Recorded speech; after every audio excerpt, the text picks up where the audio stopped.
Bonsoir, bonsoir, bonsoir, salut, salut. Les personnes qui sont présentes peuvent signaler leur présence. Bonsoir, bonsoir, bonsoir, bonsoir. Qui sont là, signalez votre présence. Bonsoir, je vous salue. Bonsoir, qui sont présents. Si le son est bon, faites-moi signe. S'il vous plaît, bonsoir. Nous allons commencer notre live bientôt là. Je vous salue, bonsoir. Bonsoir, bonsoir, qui sont là?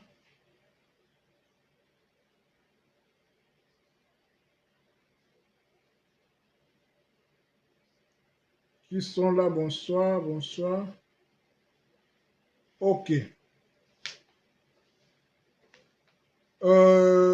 Comme vous le savez, nous allons parler sur un thème, je dirais, très important actuellement parce que ça concerne la fin des temps. Je salue les personnes qui sont présentes ou bien qui vont nous rejoindre au cours de la vidéo. Notre thème s'intitule « Les cycles de l'humanité adamique et la fin des temps ». Double point, les rêves de Nabucodonosor ou bien de Nebuchadnezzar, tiré dans le livre du prophète Daniel, dans son chapitre 2. Principalement, je dirais tous les chapitres 2 en fait. Mais nous allons s'y atteler plus à partir du verset 26 jusqu'au verset 46. Bonsoir ma soeur Edwige Delattre, je pense que tu vas bien, sois béni aussi, merci beaucoup. Voilà, nous allons parler sur le cycle de l'humanité adamique et la fin des temps. 2 points, les rêves de Nabucodonosor ou de Nebuchadnezzar, qui était un roi de la Babylonie, roi babylonien. Notre live, notre thème d'aujourd'hui est tiré dans le livre prophétique du prophète Daniel, dans son chapitre 2.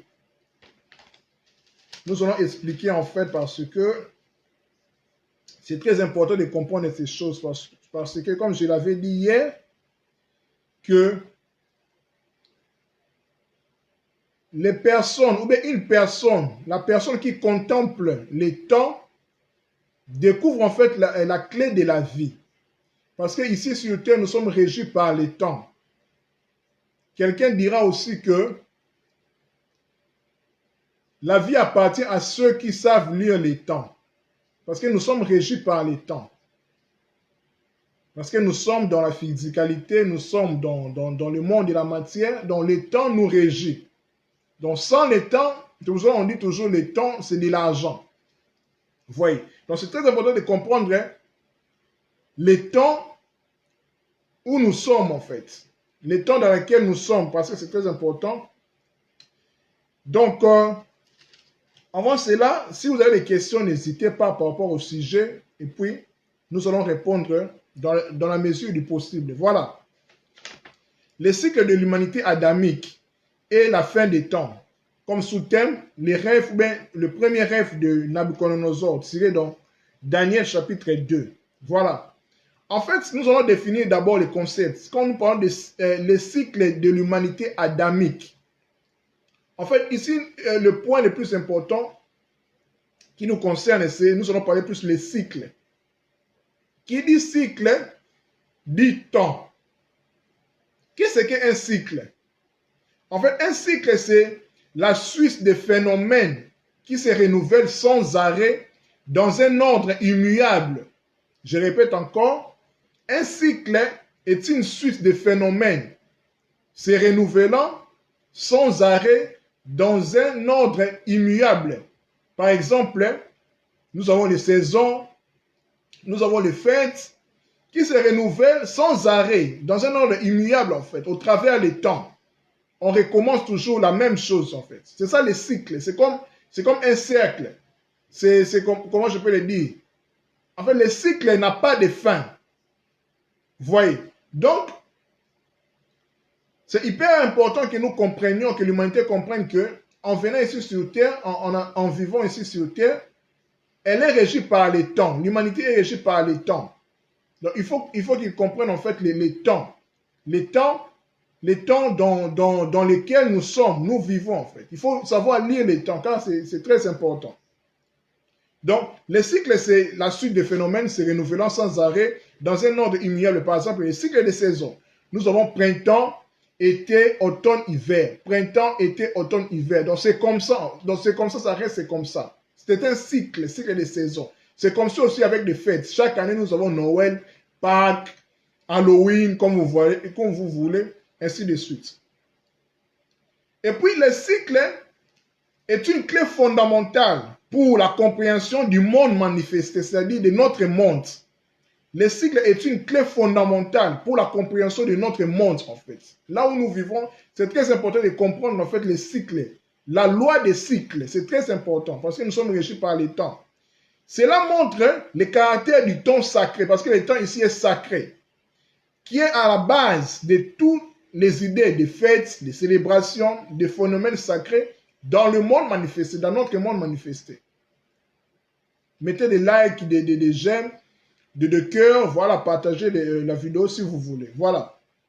Donc je disais que le cycle est une clé fondamentale pour la compréhension de notre monde manifesté. Cela montre le caractère du temps sacré qui est à la base de toute idée de fête, de célébration, de phénomènes sacrés sur le monde. Je vous ai donné l'exemple, les saisons, les cycles de saisons, les cycles de fêtes, de célébrations, ainsi de suite. Voilà. Maintenant, nous allons comprendre pourquoi, comment je peux le dire, le pourquoi du rêve de Nabuchodonosor. C'est son premier rêve, tiré dans Daniel chapitre 2. Ce qui nous intéresse ici, c'est à partir du verset 26, où le roi de Babylonie, en fait, Nabuchodonosor, a songé, ou bien a rêvé d'une statue terrible et terrifiante, en fait. Une très grande statue d'une splendeur éblouissante et d'un aspect tremblant. Il voulait comprendre, en fait, la signification de ces songes. Ça lui troublait, en fait.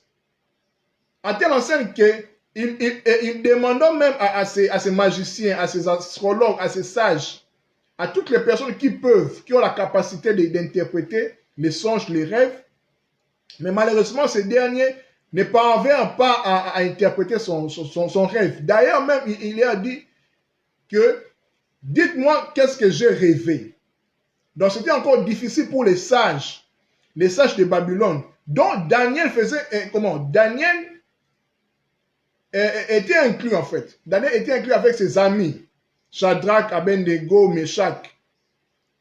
Vous voyez, lui aussi, Daniel, qui à Babylone, son nom était Belteshazzar.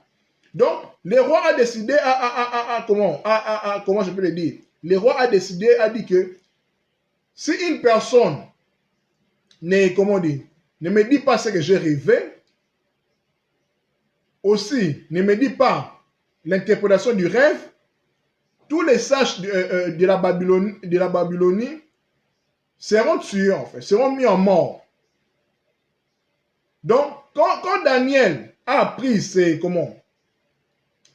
sentence de Nabuchodonosor, roi des Babyloniens, il entra en prière pour prier Dieu, pour que Dieu lui révèle, en fait, ce que le roi a rêvé et puis son interprétation. C'était comme si, une double mission, parce que le roi a caché son rêve, donc a mis au défi ces sages, ces astrologues, en fait.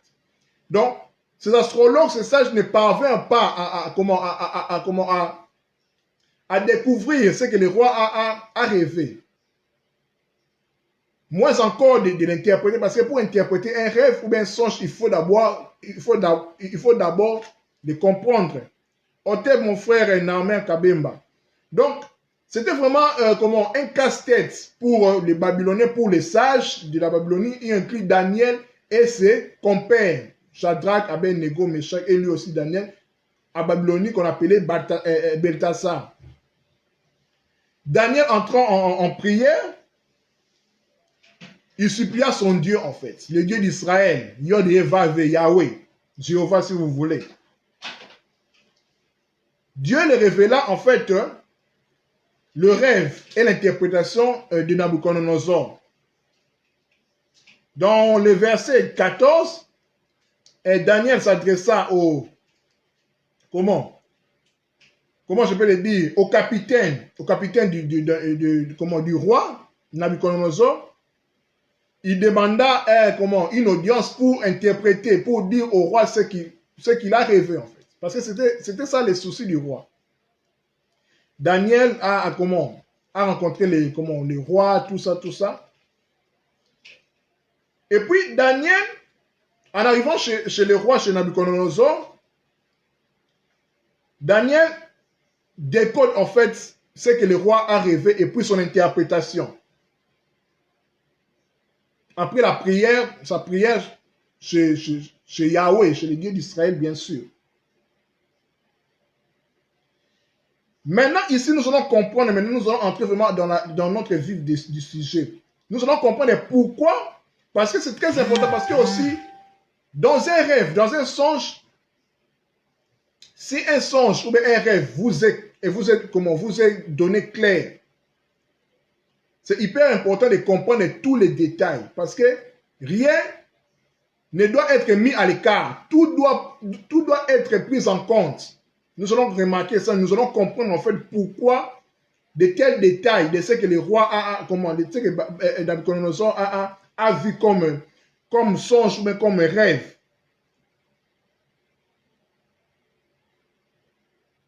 Dans le verset 31, nous sommes dans le chapitre 2, Daniel 2, verset 31, nous commençons maintenant notre vif du sujet. Si vous avez des questions, n'hésitez pas à les poser. Daniel dit au roi, « Voici donc ce que tu as vu. Devant toi s'est dressée une grande, très grande statue, d'une splendeur éblouissante et d'un aspect terrifiant.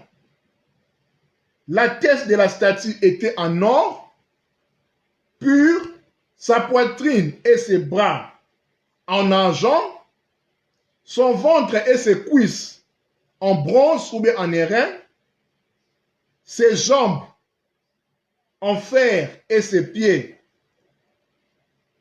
moitié en fer et moitié en argile, en terre cuite. Tu as contemplé cette statue jusqu'au moment où une pierre se détacha de la montagne sans intervention humaine. Elle est venue frapper les pieds en fer et en terre cuite de la statue, le fer et la terre cuite ainsi que le bronze, l'argent et l'or, ainsi que le bronze, l'argent et l'or furent réduits en poussière que le vent emporta, comme des brins de paille lorsqu'on vanne les céréales en été. Aucune trace n'en subsista. Quant à la pierre qui avait frappé la statue, elle devint une grande montagne remplissant toute la terre. Voilà, en fait, c'est que, au premier abord, c'est que Daniel a dit au roi à Nabuchodonosor ce qu'il a rêvé, en fait. Mais ici, comprenez bien, mes amis, ce qui nous intéresse ici, c'est les détails sur les statues, parce que le roi a rêvé, en fait, une très grande statue qui avait la tête en or pur, la poitrine et les bras en argent, le ventre et les cuisses en bronze, et puis les jambes et les pieds, mélangés en argile et en fer. Après une pierre surgissant de quelque part, de nulle part, vint pour frapper les pierres, pour faire écrouler toute la statue. Ici, nous avons l'or, l'argent, les bronzes ou les reins et les fers. Quatre métaux que nous devons prendre en compte. C'est ça même le nœud de notre sujet ici. Avant d'entrer en détail pour expliciter les rêves de Nabucodonosor, qui est notre sujet, nous allons comprendre pourquoi quatre métaux. Pourquoi le chiffre, pourquoi le chiffre 4? Je vais vous lire en fait un livre sacré que beaucoup de vous aussi connaissent. C'est la Bhagavad Gita. Dans son chapitre 4, c'est les textes sacrés de l'hindouisme, en fait, l'un des textes sacrés de l'hindouisme, tiré du Mahabharata, qui est la plus grande épopée de l'histoire. Là, il y a un livre qu'on appelle Bhagavad Gita. Dans son chapitre 4, il est dit ainsi: le bienheureux Seigneur dit, l'ordre quadruple, retenez bien le mot quadruple, fut créé par moi, le bienheureux Seigneur, selon les différences de qualités et de fonctions actives. Sache que c'est moi qui l'instituais, c'est-à-dire cet ordre quadruple des actions humaines. Moi qui suis cependant l'impérissable, non agissant. Il faut comprendre ici que nous parlons ici du chiffre 4, du nombre 4. Dans les rêves de Nabucodonosor, nous avons vu ici 4 métaux. Nous avons vu l'or, l'argent, le bronze ou les reins et les fers. Ici, nous voyons dans la Bhagavad Gita, dans son chapitre 4, le bienheureux Seigneur dit que l'ordre quadruple fut créé par lui, en fait, pour établir les fonctions actives des actions des êtres humains ici sur Terre, dans le monde manifesté. Donc, nous sommes régis par le chiffre 4. Le chiffre 4 que nous allons voir, nous allons comprendre à quoi se réfère-t-il.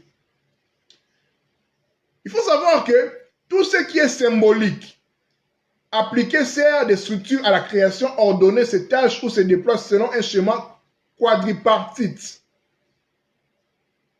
Il y a les 4 vents de l'esprit, les 4 fleuves du paradis dont parle Genèse, 4 éléments, terre, eau, feu et air, 4 saisons, 4 tempéraments de l'être humain, 4 évangélistes de la Bible, 4 êtres vivants, 4 points cardinaux. Enfin, ce qui va nous intéresser ici le plus, c'est les 4 âges de l'humanité dont parle Hésiode. Hésiode qui, je pense, était l'un des penseurs de la Grèce antique. Donc ici, nous allons voir les 4 âges de l'humanité qui se réfèrent aussi aux métaux dont nous venons de parler ici du point de vue du rêve de Nabucodonosor. Nous avons vu ici, c'est l'or, l'argent, le bronze et le fer. Comme je vous ai dit que tout est cyclique, ici, dans le monde manifesté, nous sommes régis par les cycles, qui est en fait une suite de phénomènes se renouvelant sans arrêt dans un ordre immuable. Je vous ai donné l'exemple des cycles de saison, des fêtes, des célébrations. Tout est cyclique en fait. Tout est cyclique. C'est comme un cercle en fait. Il faut que nous comprenions que nous sommes régis par 4 âges de l'humanité, dont parle Hésiode. Selon la tradition grecque, les 4 âges de l'humanité est symbolisé par le nom des métaux. L'âge d'or, l'âge d'argent, l'âge de bronze et l'âge de fer, qui nous ramène ici en fait avec les rêves de Nabucodonosor, or, argent, bronze et fer. Mais il faut comprendre que les 4 âges n'ont pas eu une égale durée. Il devient de plus en plus court à mesure qu'il manifeste l'évolution spirituelle de l'humanité. Mais ici, faisons la part des choses. Ici, je voulais juste brosser une précision en ce qui concerne le chiffre 4. Le chiffre 4 ici, parce que nous parlons ici de chiffre 4, parce que comme nous avons vu dans la Bhagavad Gita, le bienheureux Seigneur dit que l'ordre quadruple fut créé par moi pour en fait instaurer les actions humaines dans le monde manifesté. Les 4 âges de l'humanité, peut-être nous allons l'expliquer avec des lives. Si le temps va nous permettre, nous allons les expliquer clairement. Dans le chiffre 4, le chiffre 4, c'est très important de comprendre. Le chiffre 4 qui caractérise la loi même des 4 âges. Bien. Continuons. Maintenant, nous allons comprendre pourquoi Nabucodonosor a vu cette grande statue ayant l'aspect des 4 métaux qui caractérisent les 4 âges de l'humanité.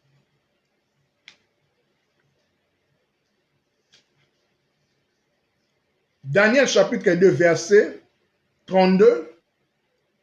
La tête de la statue était en or pur, sa poitrine et ses bras en argent, son ventre et ses cuisses en bronze, ses jambes en fer et ses pieds moitié en fer et moitié en terre cuite. Voilà. Maintenant, nous allons comprendre la signification de ces rêves. Pourquoi les 4 métaux?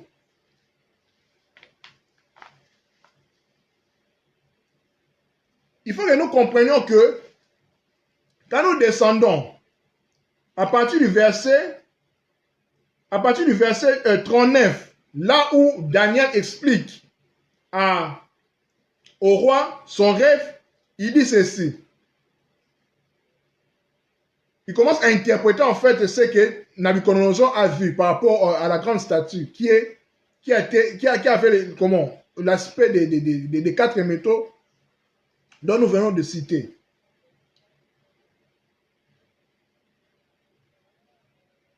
Dieu a placé sous ton autorité, là c'est Daniel maintenant qui commence à interpréter les rêves au roi à Nabucodonosor. Dieu a placé sous ton autorité les êtres humains, les animaux et les oiseaux. Tu en es le maître partout où il demeure. Eh bien, il commence maintenant à interpréter. La tête en or, c'est toi. Un autre royaume, moins puissant que le tien, s'élèvera après toi. Là, il se réfère à l'argent. Ensuite, un troisième royaume, représenté par le bronze, dont les reins, s'étendra à toute la terre. Un quatrième royaume, dur comme le fer, donc au niveau des pieds en fait, au niveau des pieds, lui succédera comme le fer écrase, pulvérise et broie tout. Ce royaume écrasera et broyera les royaumes précédents, afin ainsi que tu l'as constaté, les pieds et les orteils de la statue étaient faits en partie de terre cuite et en partie de fer. Cela signifie que ce royaume manquera d'unité. Il aura en lui quelque chose de la solidité du fer, puisque tu as vu le fer mêlé à la terre cuite, mais les orteils où le fer et la terre cuite étaient mélangés, montre qu'une partie de ce royaume sera forte et une partie fragile. Il indique aussi que les rois s'allieront par des mariages, mais ces alliances ne seront pas solides, pas plus que l'alliage du fer et de l'argile. À l'époque de ces rois-là, le Dieu du ciel établira un royaume qui ne sera jamais détruit et dont la souveraineté ne passera jamais à une autre nation. Là, on parle en fait avec la pierre, quand vous lisez dans les versets 35, là, quand on dit « aucune trace n'en subsista quant à la pierre qui avait frappé la statue et devint une grande montagne remplissant toute la terre. » Donc maintenant, nous allons comprendre à quoi se caractérisent les métaux là en fait. Daniel commence à dire que l'or dans la tête qui était en or, la tête c'est le royaume de Babylone en fait. Le royaume dont Nabucodonosor et les rois en ce temps-là, en fait. Parce que le rêve a été rêvé, si je peux le dire ainsi, à Babylone. Donc la tête annonce le roi Nabucodonosor, le roi babylonien, qui durant de 625 avant Jésus-Christ jusqu'à 539 avant Jésus-Christ toujours, qui caractérise en fait la prise de Babylone pour Cyrus et fin de la captivité des Juifs. Soit à peu près un siècle. Retenez bien un siècle, chiffre 1. Deuxièmement, la poitrine et les bras d'argent qui caractérisent l'empire perse, qui régna de 539 à 331 avant Jésus-Christ, qui est caractérisé par l'invasion de la Mésopotamie par Alexandre le Grand, soit 2 siècles, chiffre 2. Les ventres et les cuisses des reins ou des bronzes, caractérisés par la Grèce hellénistique, dont la Grèce antique, qui régna de 331 à l'an 30 avant Jésus-Christ, caractérisé par la colonisation de l'Égypte grecque par l'Empire romain, la fondation aussi de la ville d'Alexandrie en Égypte, soit 3 siècles, chiffre 3. Afin, les jambes de fer ainsi que les pieds de fer et d'argile qui est caractérisé par, qui dura d'ailleurs de l'an 27 avant Jésus-Christ jusqu'à 380 après Jésus-Christ, qui est caractérisé par l'Empire romain qui a été créé à l'an 27, avec comme premier empereur Octave Auguste, et puis jusqu'à 380 caractérisé par le christianisme comme religion d'État, ou 395 mort de Théodose le Grand, qui causa le partage de l'Empire, en fait, de l'Empire romain, soit 4 siècles, chiffre 4. Donc ici, nous voyons ici que il y a les chiffres 1, 2, 3 et 4.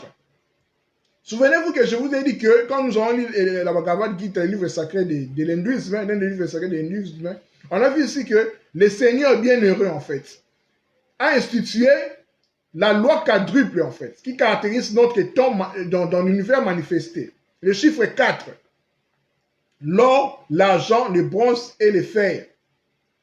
Nous voyons ici que dans chaque royaume, bien dans chaque empire, selon l'interprétation, en fait, de ce que Daniel a vu, de ce que j'ai découvert aussi, ça caractérise l'empire babylonien, caisse d'or, l'empire perse, l'argent, les reins, la Grèce, et fer et les pieds d'argile, c'est l'empire romain. Mais ce que nous devons comprendre aussi de plus important, au-delà du chiffre 4, que nous devons retenir, ce qui nous concerne maintenant, dans ce temps ici, parce que nous parlons ici des cycles de l'humanité adamique, notre cycle en fait, notre temps, et puis nous parlons aussi de temps de la fin, parce que nous vivons le temps de la fin. Nul est sans ignorer que nous vivons le temps de la fin. Je ne dis pas la fin du monde, mais le temps de la fin. Les pieds et les 10 orteils font référence aux nations de l'ère chrétienne succédant à l'Empire romain et qui laissent place à la fin du cycle au véritable royaume du Christ encore à venir. Donc, c'est-à-dire que ce qui nous concerne ici, d'après les rêves de Nabucodonosor, c'est les pieds et les orteils dont il a vu par rapport au statut là. Vous voyez, si vous avez des questions, n'hésitez pas. Donc, on a vu que la grande statue dont Nabucodonosor a vu en rêve, avec l'interprétation de Daniel, quand nous lisons du chapitre 39 au verset, du chapitre 2, du verset 39 au verset, jusqu'au verset 44, nous voyons que Daniel a expliqué la signification de chaque métaux, l'or, l'argent, le bronze et le fer. Mais ce qui nous concerne ici, c'est les fers et l'argile, en fait, les pieds. Parce que nous sommes ici au niveau du pied, au niveau des pieds et des orteils, selon la statue à laquelle Nabucodonosor a vu dans son rêve. Vous voyez? Donc nous avons dit que les jambes de fer et les pieds de fer mélangés avec l'argile symbolise l'Empire romain. Mais on a dit que cet empire-là sera divisé. Et puis, bonsoir mon frère Paul Adje. Donc, cet empire-là sera divisé. Je relis. Mais les orteils, parce que ça nous intéresse en fait, parce que c'est le temps dont nous vivons maintenant, mais les orteils ou le fer et la terre cuite étaient mélangés, montrent qu'une partie de ces royaumes, c'est-à-dire l'Empire romain, sera forte et une autre partie fragile. Ils indiquent aussi que les rois s'allieront par les mariages, mais ces alliances ne seront pas solides, pas plus que l'alliage du fer et de l'argile. À l'époque de ces rois-là, le Dieu du ciel établira un royaume qui ne sera jamais détruit et dont la souveraineté ne passera jamais à une autre nation. Donc ici, nous voyons que le fer ici, dans le pied, le fer qui est caractérisé par l'Empire romain, et la reine des nations de l'ère chrétienne, parce qu'actuellement nous sommes dans l'ère chrétienne, c'est-à-dire, comme nous disons, à partir de, parce que le fer ici concerne à partir de l'an 27 avant Jésus-Christ jusqu'à l'an 380 après Jésus-Christ, avec la création du christianisme et du partage de l'Empire romain après la mort de Théodose le Grand, soit 4 siècles. Donc, chiffre 4, je vous ai dit ici que le chiffre 4 est institué par Dieu ou bien par la loi du cycle, comme, comment je peux le dire, comme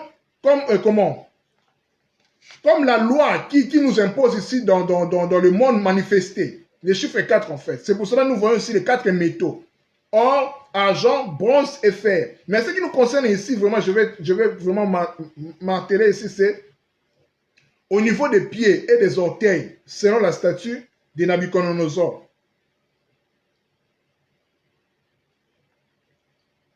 Les pieds ici, du point de vue astronomique ou bien astrologique, fait référence à l'ère des poissons, au signe des poissons. Curieusement, nous sommes à l'ère des poissons. Nous sommes dans l'ère des poissons. C'est-à-dire que c'est l'ère où, je peux le dire, qui est caractérisée par le Messie, appelé le Christ, en fait, le Christ Jésus, qui est, je dirais, l'avatar le plus, en fait, je peux le dire ainsi, l'avatar le plus connu, le plus manifesté, en fait, dans cette ère des poissons dont nous sommes dans. Parce que dans chaque ère, il y a la venue d'un avatar. Dieu s'incarne, en fait. Dieu s'incarne pour venir sauver l'humanité. Donc, les pieds dont Nabucodonosor a vu, qui étaient en fer mélangé avec l'argile, est caractérisé par l'ère des poissons dont nous sommes. Mais ici, nous voyons que, selon l'interprétation de Daniel, il dit que, à cette époque-là, les rois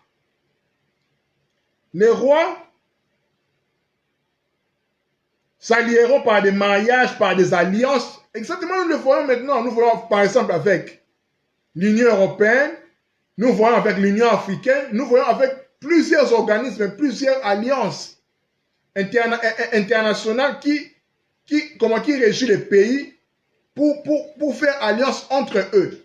Mais malheureusement, leur alliance sera, comment je peux le dire, leurs alliances seront fragiles. Parce que les pieds ici sont en fer et en argile. L'Union européenne maintenant, avec la situation du Covid-19, nous voyons que l'Italie se plaint d'être délaissée par ses compères européens, la France, l'Allemagne et ainsi de suite. Nous voyons en fait l'intervention de la Chine. Nous parlons de l'Union européenne, mais nous ne voyons pas l'Union en fait dans ce cas de crise. Donc c'est l'Union de façade en fait. Même avec, je dirais, l'Union africaine, là même, en n'en parlons même pas. Vous voyez? Donc, en ce temps-là, les rois s'allieront par des mariages, mais leurs alliances ne seront pas solides, pas plus que l'alliance, parce qu'ici, nous sommes au niveau du pied. Selon, d'après ici, dans notre thème, les rêves de Nabucodonosor. Donc, nous vivons l'étape de pied et des orteils dans les rêves de Nabucodonosor. Vous voyez? Parce que le pied est caractérisé par les signes des poissons, l'ère des poissons. Nous sommes dans l'ère des poissons. Vous voyez, je donne un exemple avec l'Union européenne, avec le Covid-19 par exemple. l'Union européenne, nous disons l'Union européenne, mais l'Italie, qui souffre maintenant, ne voit pas en fait comment l'aide de ses pairs, je dirais l'Allemagne et la France par exemple, même aussi avec l'Espagne, parce que l'Union européenne est incapable de venir en aide à l'Italie ou à l'Espagne, même aussi avec la Grèce. Donc nous voyons ici que la fragilité,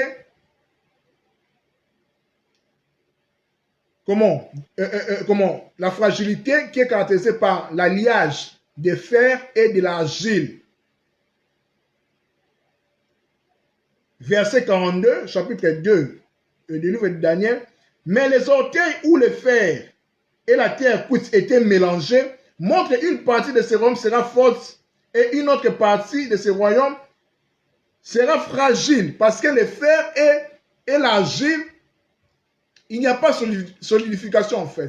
Comment je peux le dire, c'est mou, c'est faible en fait. C'est facile à détruire, à tailler en pièces, à mettre en pièces. C'est pour cela, vous verrez après que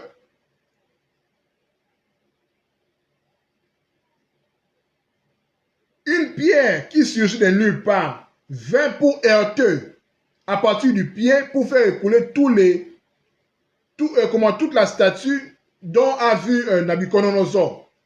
Donc, qui va établir en fait les règnes de Christ à venir. Les règnes de Christ à venir. Les rois des rois, en fait, les seigneurs des seigneurs, les souverains des rois de la terre. Et puis à la fin, ici, Daniel dit dans le verset 45 en bas, il dit, ton rêve, c'est-à-dire le rêve de Nabucodonosor, dont Daniel interpréta, est une authentique révélation. Et son interprétation est digne de confiance. Parce que c'est Dieu qui lui a montré en fait ce qui devait venir par la suite. Parce qu'ici, nous sommes vers les années 625 avant Jésus-Christ. Mais les rêves là, jusqu'à maintenant, c'est en actualité parce que nous sommes au niveau des pieds. Les pieds astronomiquement ou bien astrologiquement représentent l'ère des poissons. Donc nous sommes ici, nous sommes dans l'ère des poissons.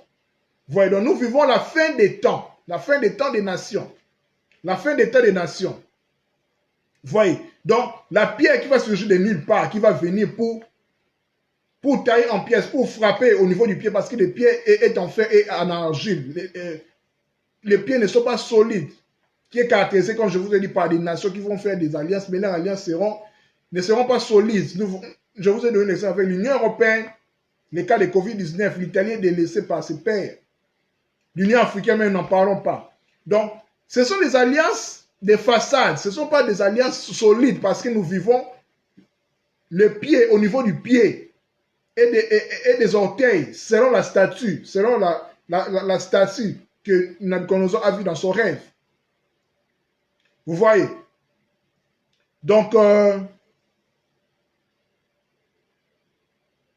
vous voyez? Donc, c'est vraiment ça ce que nous devons comprendre.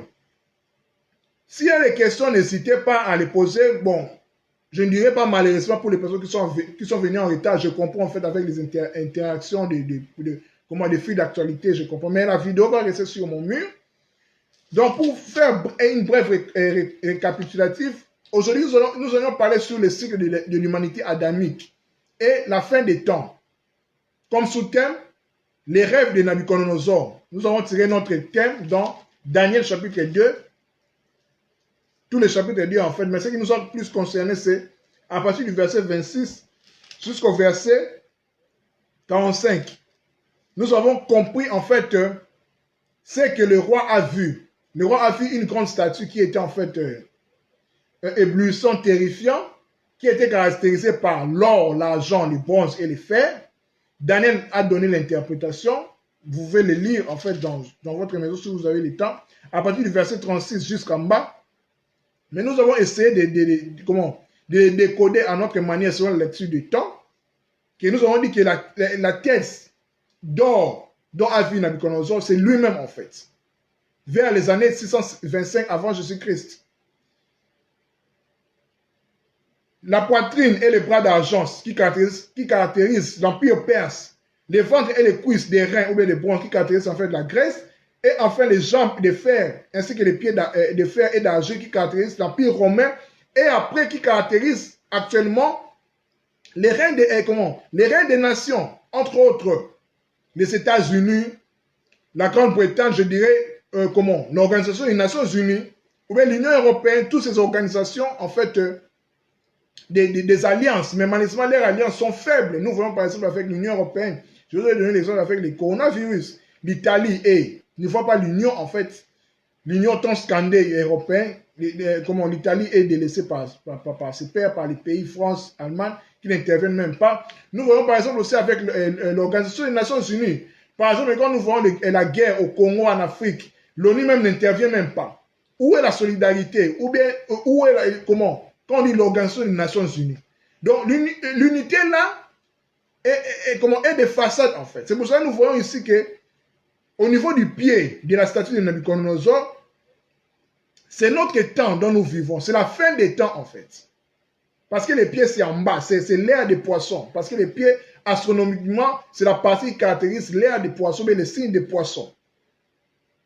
Vous voyez? Donc nous vivons en fait la partie au niveau des pieds et des orteils qui sont en argile et en fer. Et puis une pierre venant de nulle part pour venir heurter au niveau des pieds pour faire écouler toutes les statues là, toute la statue là dont a vu Nabucodonosor. Et puis, quand vous lisez le verset 35, on dit, quant à la pierre qui avait frappé la statue, elle devait une grande montagne remplissant toute la terre.